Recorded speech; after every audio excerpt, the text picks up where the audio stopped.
Hi there everybody and welcome back to a latest news video right here on the Toon Review. My name's Paul, thank you so much for tuning in.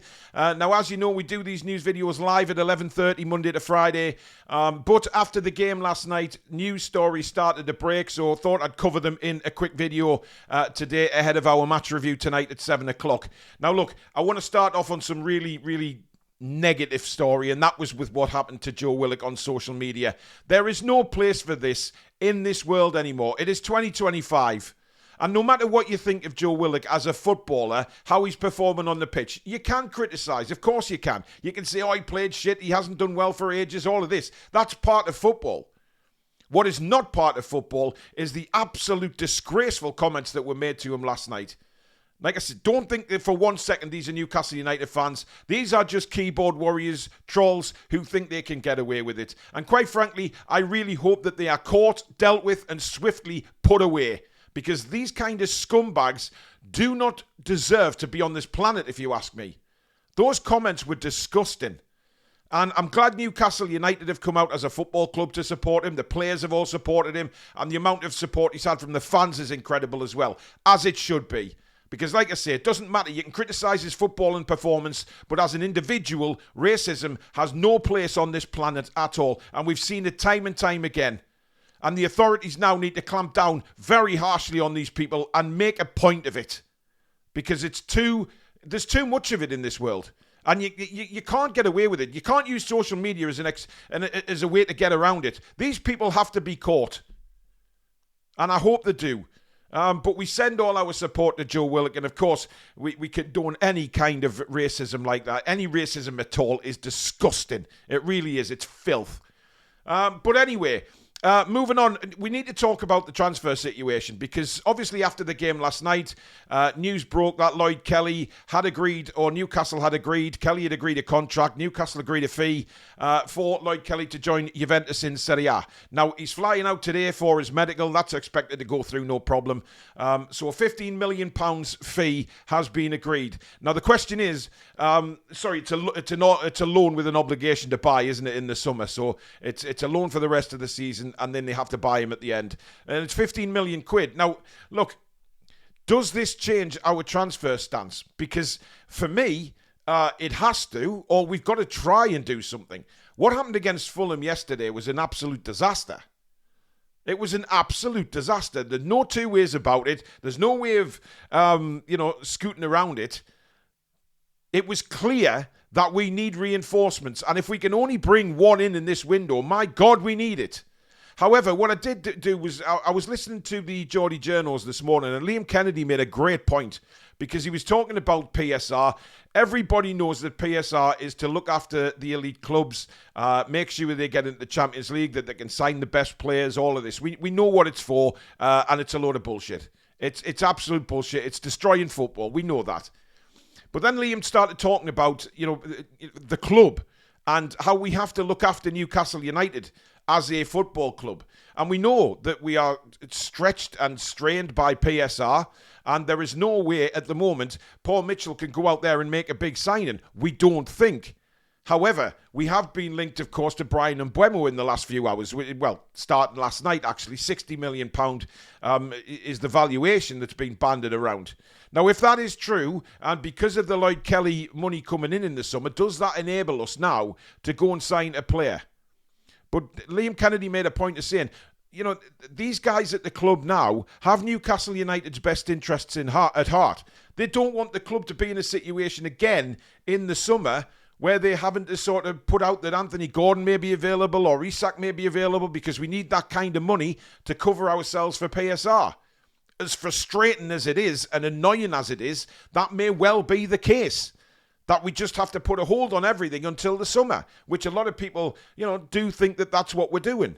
But at the same time, it is also on the flip side of that really, really disturbing to see our squad threadbare now as it is. And everybody, shouldn't take too much of Eddie Howe saying, Callum Wilson's coming back and Harvey Barnes. They'll make a little bit of a difference. Of course they will. The quality players. But at the same time, the right-hand side for me is a danger. Because we're asking a lot of Jacob Murphy. Some players that were on that pitch yesterday just didn't turn up. Tino Livramento's been out of form for a good while now. Joe Linton's struggling, but it's not just me saying that. The Geordie Journos said that as well on their video. They're very worried about the way Livramento's playing, and maybe it's about time that Trippier came back in and had a run of games. Yes, his legs are going a little bit, but, it's his football brain as well, and it's his position in the front third, because that's where everybody feels that Livramento is struggling. He's fine banging down the wing for 60 yards, but when he gets into that final third, it all falls to pieces. Trippier's a little bit more mentally switched on and a bit more confident in that area. But the problem we've got is Trippier is now being linked again with Galatasaray. £5 million is the banded valuation. From what I'm reading there, it looks like they might try and put in a bid before our window closes. So we'll have to see how Newcastle United feel about that. We know that Trippier has said before that he would like to finish his career abroad. He wants to go back abroad, etc., etc. Do we let him go? I don't know. But if we do, we are in deep shit, because that'll be 3 players gone in the window and none coming in, unless something happens with Mbeumo.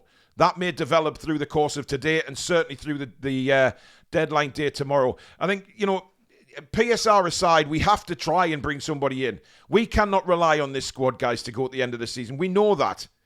And even if we do bring another player in, it is still going to be a mammoth ask for all these players. You will get injuries. You will get suspensions. And it could destroy our season. And I'm trying not to be negative. What I'm trying to look forward here is what's going to happen for the rest of the season. Try and be in a little bit of reality. Because if we turn up against Arsenal like we did yesterday, we will get beat and we will lose heavily. However, there's something inside of me tells us that we will put in a performance on Wednesday and we will get to the cup final. I'm not talking about winning it yet, but I think we get to the cup final. I think it's just this mindset that we have in the cup. I think we'll go for it and we'll put a mammoth effort in, and all we have to do is just draw. And I think we're good enough to get a draw. The way we're playing, I think, we've seen it before with Newcastle. When we haven't been playing too well, we go into these cup games and suddenly put on a mammoth display.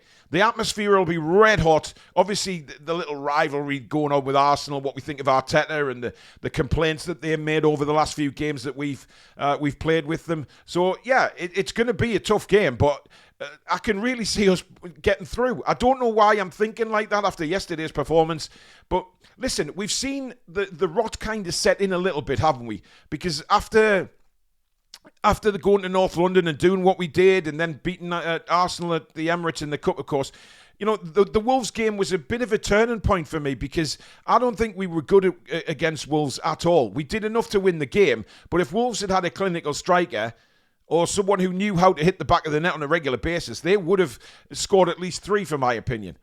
And, the Geordie Journos said that as well. A lot of people have said that. That they saw that Wolves game as a little bit of a tipping point where the form was starting to dip. Then we lose to Bournemouth, of course. We beat Southampton. But listen, Southampton for me, I know they won yesterday, but listen, they've been the whipping boys. And we didn't really have to play at top gear to win that game. But when you look back at the game itself, we still gave them opportunities. And then yesterday against Fulham, we huffed and puffed a little bit in the first half. Second half was rank. And Eddie Howe's got a big job on his hands getting the team up for these next couple of games, because they are huge. You've got the FA Cup next week. You've got the Carabao Cup in midweek. You've got massive games in the league coming up against Man City, Liverpool and Forest. So this is a huge month, guys, and a huge month that we need to... This will establish where we are. But you know what? I've just been thinking this morning and watching the videos of the guys making some really good points on that video. So if you haven't seen it, go and watch the Geordie Journos after the game. They speak real sense. There's a real worry amongst the Newcastle journalists as well, that we're a couple of injuries away from an absolute disaster. And I think any Newcastle United fan can see that. But does this Lloyd Kelly deal mean that this might just push us into doing something in this transfer window? I just don't know. I can only just say that I really hope it does, because we need something to happen. You know what, if a new signing's like that comes into the club, You remember when Tonali signed, there was an absolute buzz. When Bruno signed, when Botman signed, Isak, there was a buzz around the place. And that's what happens when you bring somebody in the transfer window. But it's a worry, guys. Joe Linton's a doubt for Wednesday. Came off injured yesterday. You know, we don't have strength and depth. And I'm trying to be realistic here. I'm not trying to put a downer on the season or anything. Look, we may well get the look and we may well go to the cup final and we may avoid injuries and everything for the rest of the season and finish in the Champions League. And God, I'd be the happiest man on the planet. But you have to be realistic at the same time and think, right, if we do get injuries or suspensions, who comes in and are we able to compete to where we want to be? And then as the lads said in their video this morning, you're not in the position you want to be by the end of the season, and players will look at going elsewhere because the Champions League is the pinnacle of where they want to play football. But listen, I know how difficult it is for Newcastle. Things are going on that we're not privy to. Obviously, they are doing things right and sticking by PSR rules and keeping the club, on the right path. And eventually that right path will result in success. There's no doubt about that. They're doing things right. And I don't think we should be putting too much blame on anybody right now because our hands are tied. Whatever we think of certain individuals, we were left in that situation in the summer where we had to sell two very, very good footballers. And we don't want to get into the situation again in the summer of having to, band around our top players for sale again because we need to meet PSR requirements. It's a very thin line that everybody's walking on. But PSR's destroying football. Everybody hates it. It doesn't work. It's there to protect the elite clubs. We know that. They don't want big clubs, the big clubs to not be in the top competitions. That is clear. Because it's happening to Villa this season. Their squad is being stretched. I know they've made a couple of signings. Asensio, for me, is a fantastic signing for Villa. And it's kind of, sitting here as a Newcastle fan, very, very jealous watching them sign players because we want to do the same. But look, let me know in the comments what you think, guys, because, I'm just being realistic on this video. I'm not trying to be, trying to talk us down or anything like that because, like I say, I want us to go out there and win every game. But I'm a realist as well, and I realise how really threadbare this squad is. And what we're going to be asking of these players through the month of February and the rest of the season. I'm just trying to work out what we do as a club. But let me know down below what you think as fans. Do you agree? Are you worried about the threadbare squad? Do you worry about bringing somebody in? Especially if, obviously, Lloyd Kelly looks like he's leaving. There's a possibility that Kieran Trippier will get a bid before the end of the window from Galatasaray. But there's not much talks of anything at the minute coming in the other way. But let me know. I'm very interested to know what you think. And join us again live, if you're watching this on the Sunday, of course, 7 p.m. tonight for the match review and player ratings, etc.